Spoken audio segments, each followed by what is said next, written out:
All right, Warriors, thank you for coming back to Waldo and the Wookie. We are trying to figure out something real big today. We're going to go over some DEI. So, Warrior Waldo, what do you have over there on some of this DEI? What is DEI? DEI stands for diversity, equity, and inclusion. The reason we started talking about this is because recently we had an assassination attempt on former President Trump. Um, We and did. the subject of DEI came up because the director, I believe her last name is Cheadle, she she made this goal to turn the Secret Service into 30% women. 30%. Right. And people have been poking holes in the videos of the assassination attempt where some of this may have actually played a part in the failure of protecting them. Okay. Let's go over a few facts here that I found about where it all came from. Now, this is just, a continuation of equal opportunity employment, all that other stuff. It's just another acronym they add Sure. to the whole thing. A couple of years ago, it was an initiative that was sold to all the major corporations that diversity, equality, and inclusion could create profits up to 35% from what they normally make. Simply by being more diverse, it would increase their profits. That's an interesting theory. And a whole bunch of people took off of it. I think one of the most famous ones is when Bud Light decided to hire a transgender woman. Oh, yeah, and then everybody hated Bud Light there for a month. It backfired rapidly. They went from the number one beer store in the country to number three. I mean, they suffered some heavy losses. And basically, putting race and gender above qualifications that result have been backfiring. Basically, you're hiring people to fulfill a quota instead of hiring people based on qualifications. Right. Some sort of meritocracy. Since then, it's been blamed for all kinds of. They actually blamed the Baltimore Bridge incident on DEI hires for people who were working on the ship. That caused the power to go out, smack into the bridge, and all that. Some people got a little carried away about the blame. But for real numbers, for example, Disney has lost a reported $200 billion in their initiative to push DEI stuff. Wow. Policies. And they refuse to pull back. They're taking their losses. They're going to fight the good fight to the end. But a lot of other companies are pulling back. Microsoft, Zoom, Google, and Facebook have all slashed their DEI incentives and policies they're trying to push. They've gotten rid of saying they're not going to work because they're calling it the big lie. The 35% was just a big lie. They had this term, I wrote it down here. Let me find it real quick. Correlation versus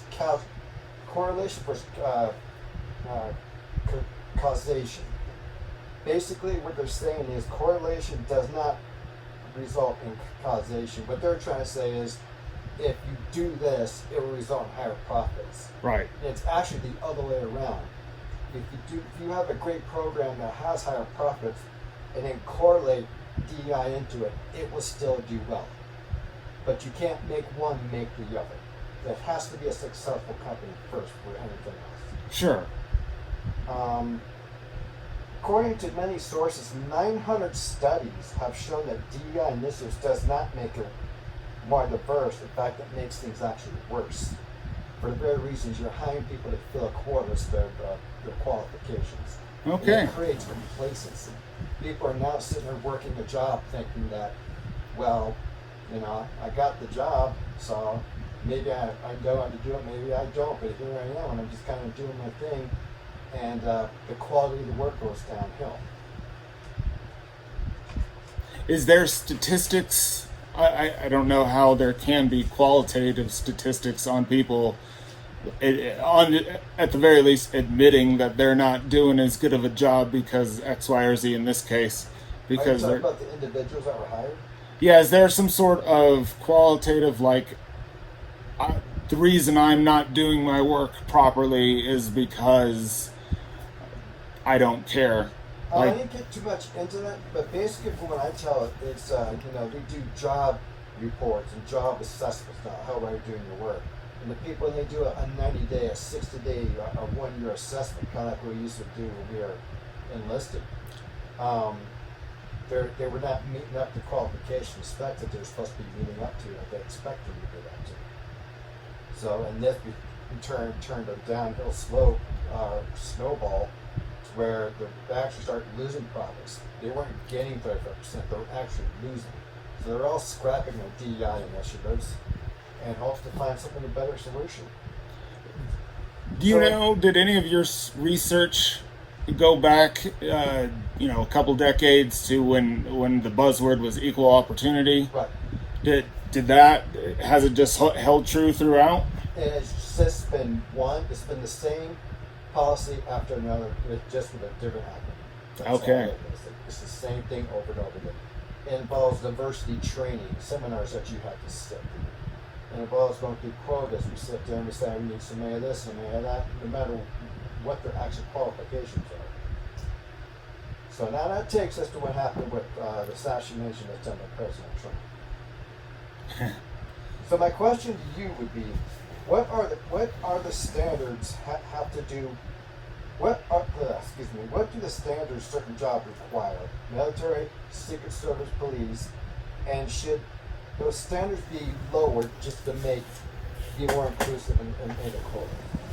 So the first part of that is for police, and a lot of different military, I would assume, is the firearm is the great equalizer. You give a man a gun, you give a woman a gun, they both can shoot each other, and it's pretty much equal. Whereas if a woman and a man are fighting, the man's bigger by and large, so it's going to be a bit different. I'm personally a big guy. And though our career field that we did in the military was front lines, it was still saving people. Right. But that was at the risk of our own life.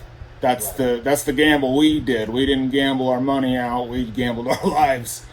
And it's a great adrenaline rush, and we'll get into the adrenaline rush later, warriors. So when we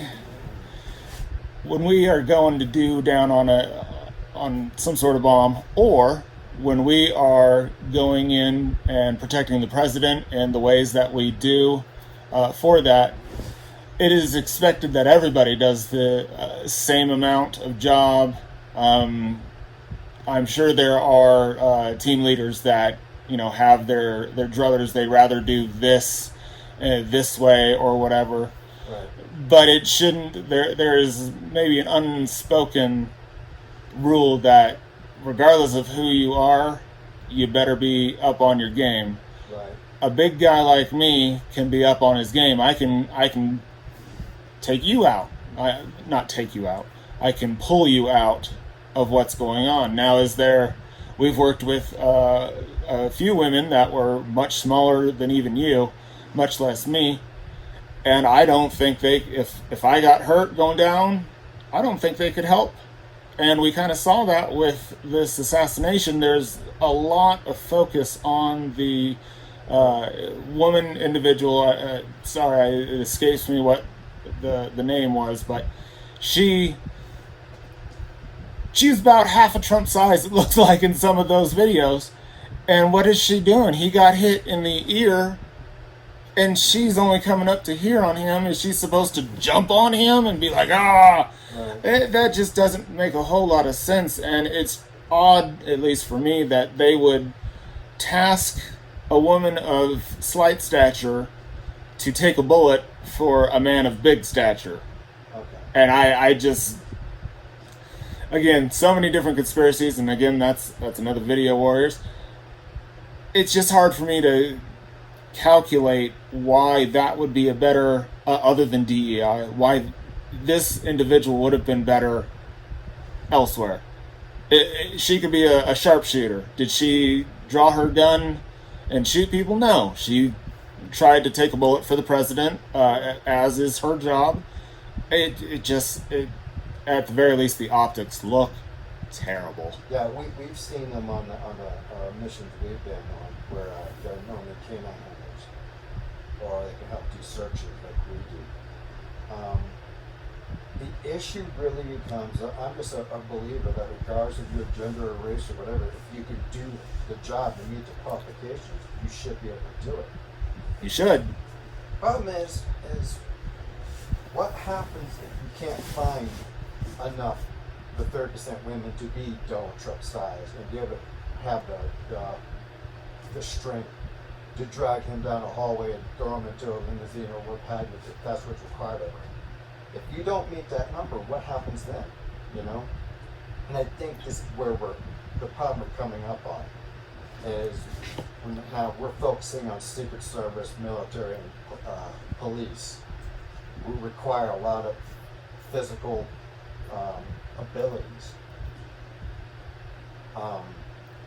Number one, it seems to me like, honestly, I don't have anything to back this up. First of all, taking more risky jobs, there seems to be an inherent least interest in women taking those kind of jobs. It doesn't.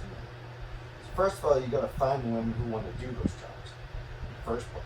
Okay. To be a cop, to be in the Secret Service, to be in the military, want to go fight for the country and all that.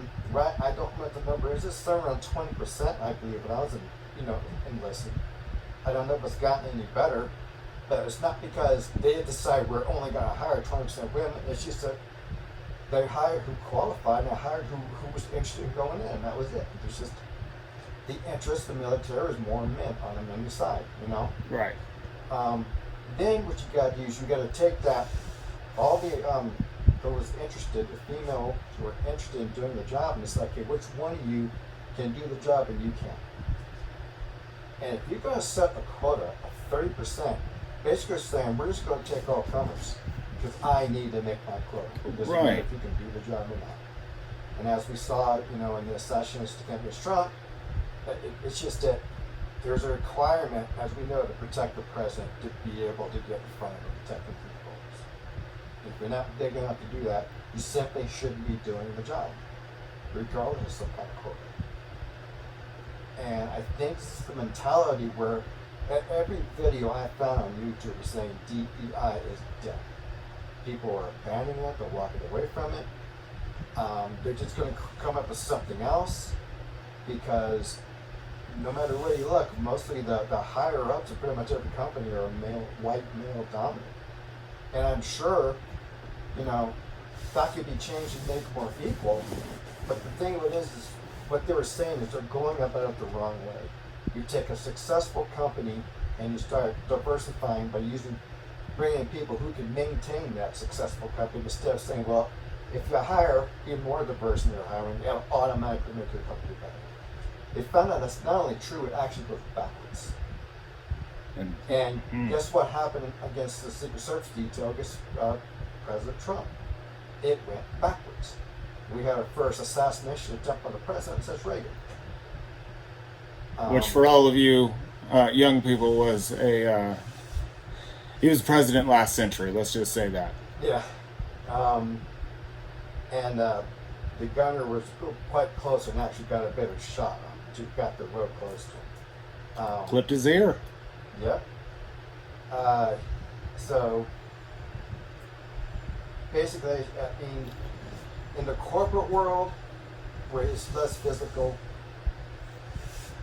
I think forcing an agenda is being proven. Like we said, Disney's losing $200 billion trying to force diversity into their movies and people they hire and all that. They've laid off 20% of their people since they started doing this because they don't have the money to pay them. Wow. There's some staggering numbers out there. I'll have to do a little more research because there's already a new acronym coming out. And it says BRIDGE. BRDG something, I don't know what they stand for, but that's DEI's dying. We've got a new thing called BRIDGE. So I have to do more research on. Another acronym, like you're saying. How it's different from all the rest of them, where it's going to succeed, where the rest of them have failed. But getting back to the more physically demanding and where it's more violence and risk taking. We're not saying that women can't take risks, women can't take violence. What we're trying to do is something a little bit more in the explanatory way. Right. They absolutely can. We're not trying to say anyone can. I mean, this ain't just women. It's diversity across the board. The willingness is the first word. The willingness to take on risk. And when you say, okay, who's willing to go fight for your country and take bullets for the president, or go fight for your country in another country and fight a war, it's usually men are raising their hands, not women. And so the willingness has to start before we go anywhere else. Then from the willingness, you start picking out from the willing participants, the volunteers. It looks like you can do this job, you can do this job, you can do this job. Sorry, you can't cut it because your hands are so small. You can't wrap your hand around the grip of a pistol, be able to accurately use it. I've seen that before. So DEI feels to me it was just another forced initiative on people, and it was based on a lie. And that lie, we saw that lie affect us in front of the whole world, live TV, with the assassination attempt on Trump. Right.